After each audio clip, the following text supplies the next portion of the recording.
distinguished members of the Bar Association. I want to thank you for this invitation. And I want to thank you because what you have done right now is given us an opportunity to be able to explain what it is our mission is about to the public, to the Pakistani people. And for that, I'm truly grateful. So far, we have been having meetings about our mission, which I will shortly explain. But this is our first chance to speak to the Pakistani people here. And thank you. I want to thank you all for opening up that door. I am the Deputy Speaker of the New York State Assembly, a state that has a budget that's very much similar in size to the budget of all of Pakistan. And I need to explain this concept to the press of the approach of what we're doing. And I know that at times delegations come to countries and they talk about, they have these kind of meetings. Sometimes they pass some resolutions. And I promise you that this is not a situation where we're going to pass a symbolic resolution between states that says we're going to be friends and we're going to work and nothing comes out of it. We already have identified areas that in addition to that, to the resolution declaring sister states. So that's not an end all. That is a beginning.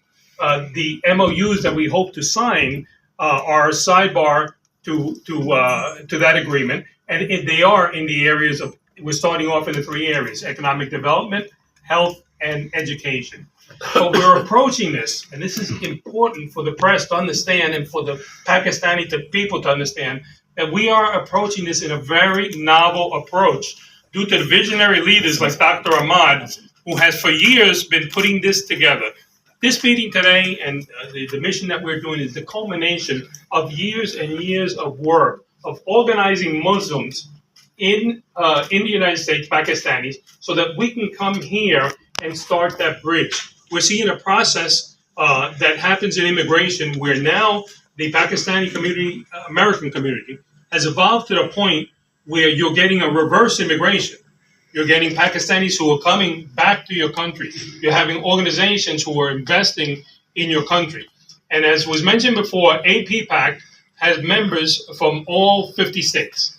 And the fact that they are an element in what we are doing here is that we sign a sister state agreement, and right here we have the most powerful Pakistanis, the most powerful Muslims in our entire country, because aside from APPAC, they have a political arm, and they have been responsible for making congressmen, senators in all different states. So the lobbying power in this room is the muscle of what's going to come after this agreement for sister states. Now, we've already spoken about some things that we're going to do, some of the ideas that we have, and they must all have mutual benefit in order for us to be able to pass these things in our mutual countries. I'm an elected official. The senator is an elected official here. And, you know, years ago when people used to leave their country, they would leave their country, go to the United States, go somewhere else, and they would leave their country behind because the world was different. Communication was not the way it is today. Today, communication is much better, and our countries have been, the world has become smaller. What happens here affects us in the United States. What happens in the United States affects us here. So what we want to do is we want to find some ways that we can have mutual benefits, tapping into this one key concept. Because one might say, okay, you know, here's a group of legislators and leaders, and they're talking about it. But what's different about this? Many people come and say they want to do good things about for Pakistan. What's different about our approach is that we are not allowing geopolitics to get involved in what it is we're doing.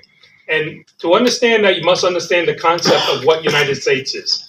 United States was originally, all the states were originally countries with their own president, with their own Congress, of which I am a member of, which is the Assembly, with their own Senate.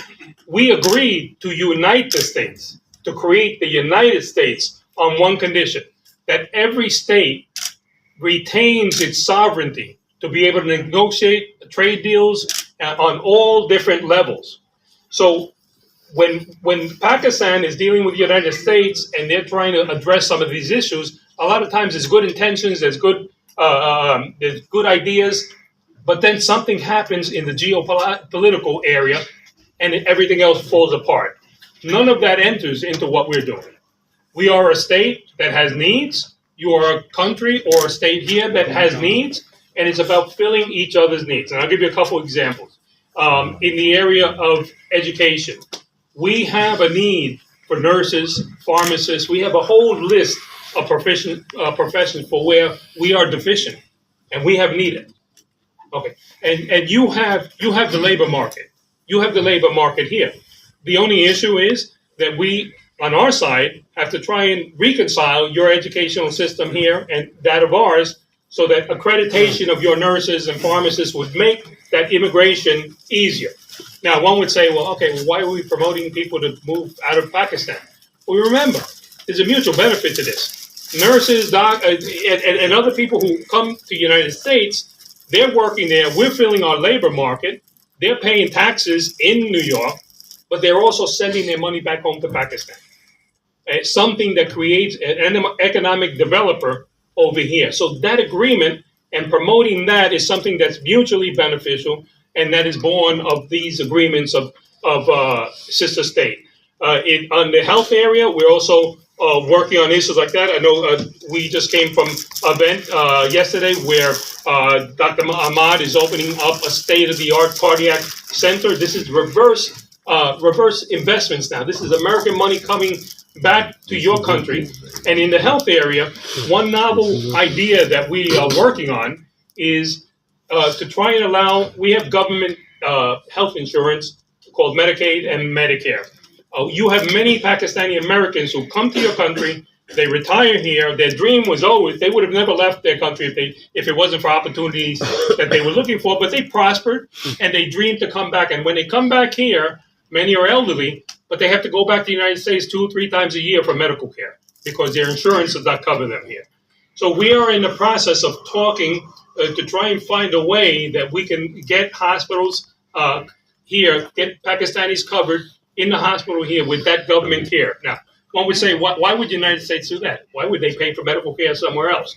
But realize medical care is so much cheaper here. These medical insurances from the government are taxpayer money. Americans are paying that.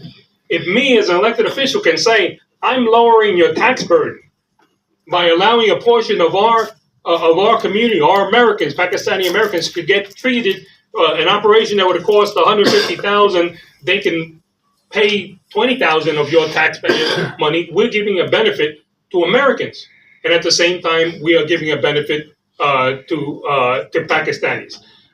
There's many areas. I know we have another commitment. That is the basic concept of what we're doing and the offshoot of this sister state. The sister state resolution is going to be historic, but it's not an end.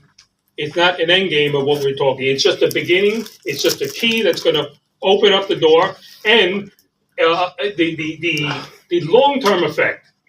Getting back to geopolitics, if you look throughout the world, countries that have good economic ties with each other, for some reason, all those geopolitical situations seem to resolve themselves.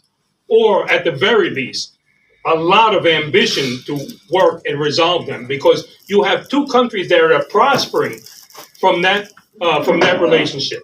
So doing this state by state, and could you imagine if what we're doing in New York State, using all the APPAC members, we go state by state. We have 50 states doing business who have every state has large budgets that approach the entire budget of Pakistan. If all these states are doing business, all these states are bringing nurses in, this could be monumental. The changes and the things that could be brought about as a result of this vision that Dr. Ahmad and Mr. President and the rest of the members of APPAC using our legislative might and skill to try and make this happen on the legislative side. Now, as far as your council and your bar association, I do have an ask of you. We are not familiar with the legal system here. We have Arthur Tamizi here, and my chief of staff, Christian Mercario. These are the guys who are going to roll up their sleeves, and after we talk, they're going to implement behind the scenes. They know all the agencies in the government over there. I ask that your bar association please put together a small team to work with them so that we understand how to navigate the legalities to open up the door for your your labor market for your educational institutions and for your businesses so that we can increase that trade. And in the end, this is a win-win situation. We will not put geopolitics in it because the minute we do that, then the conversation changes. Then the doors close. As states, we have nothing to do with geopolitics. We have to do with improving lives, and that is what we are here for. And God willing, one day we are sitting here at this table saying, Pakistan and U.S. Zindabad.